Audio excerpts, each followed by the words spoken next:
Gua nggak ngerti apa yang ada di pikiran Advan ketika mereka ngerilis HP ini.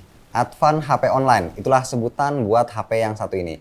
Ketika pabrikan lain berlomba-lomba bikin smartphone paling canggih, Advan malah punya pikiran lain dengan ngerilis HP online.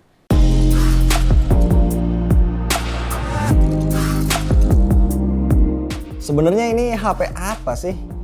Dari bentuknya aja jelas ini nggak bisa dibilang smartphone, tapi juga nggak bisa dibilang fitur phone karena bisa dipakai buat internetan.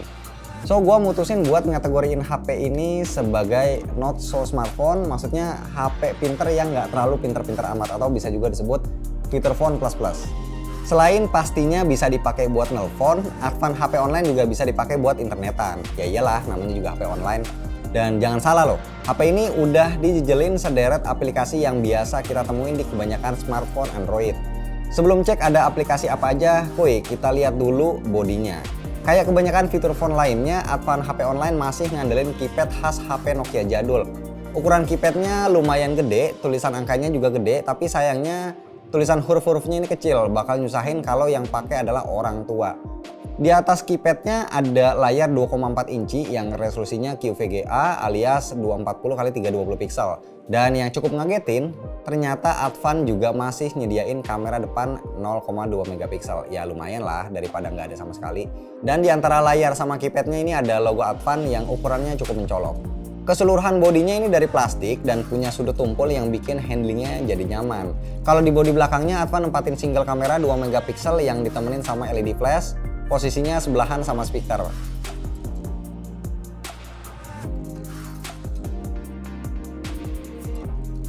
Kalau di bagian samping ini cenderung polos alias nggak ada tombol apapun. Sedangkan di sisi atas kita bisa nemuin port micro USB buat ngecas dan juga jack audio. Dan di sisi bawah ada lubang mikrofon. Buat ngidupin HP online ini kita bisa neken tombol power yang ada di sebelah kanan nyatu dengan tombol untuk nutup telepon. Di HP ini Advan juga nyembatin sistem operasi ke iOS, walaupun bukan Android, tapi ada Google Asistennya. Oh ya, jaringan HP ini juga udah support 4G. Seberapa penasaran kalian sama hardware yang ada di dalamnya? Dengan penampilan yang nggak meyakinkan, ternyata HP ini udah pakai chipset quad-core, speednya 1,1 GHz, kapasitas RAM-nya 512 MB dan storage-nya ini 4 GB, bisa di-expand sampai dengan 32 GB. Di manakah letak slot micro SD-nya? Kita nggak perlu jarum kayak di smartphone biasanya, karena slotnya ini ngumpat. Kita harus buka backdoor-nya pakai tangan aja, terus juga copot dulu baterainya.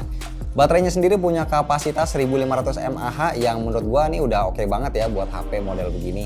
Sekarang mari kita lihat antarmuka atau user interface-nya. Tampilan home screen-nya kayak begini, mirip fitur phone keluaran Nokia. Advan udah nyediain 5 aplikasi online buat langsung dipakai, ada WhatsApp, Facebook, Google Assistant, Maps, dan juga YouTube. Kita masih bisa install beberapa apps lain lewat KAI Store, walaupun emang sih pilihan apps-nya itu sedikit.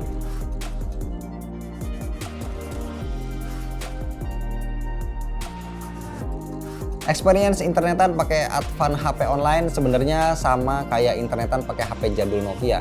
Kita butuh kesabaran ekstra, terutama waktu scroll layarnya karena kan bukan layar sentuh. Otomatis navigasi pas internetan juga agak kurang leluasa karena harus pakai D-pad. Maklumin aja, namanya juga kan not so smartphone, alias HP pintar yang nggak terlalu pintar-pintar amat. Kalau buat YouTuber, suara loudspeakernya masih oke buat nonton di kamar atau di dalam rumah yang nggak terlalu berisik. Dan buat layarnya kualitasnya seadanya aja. Karakter layarnya cenderung over brightness, kontras dan warnanya juga agak pudar. Tapi walaupun begitu, Advan ngasih bonus fitur penunjang yaitu konektivitas Wi-Fi dan juga Bluetooth. Oke banget lah buat sebuah HP yang harganya ini cuma 450.000. So, kalau menurut gua, positioning Advan HP Online emang unik banget. HP ini jelas bukan tandingan smartphone, tapi jauh lebih layak dari fitur phone. Terus HP ini cocoknya buat siapa? Nah, kalian bisa beliin buat orang tua yang nggak biasa pakai smartphone, atau kalian bisa pakai sendiri dijadiin HP cadangan yang baru bakal kepake ketika HP utama lagi kehabisan baterai, atau kalian juga bisa jadiin ini sebagai modem.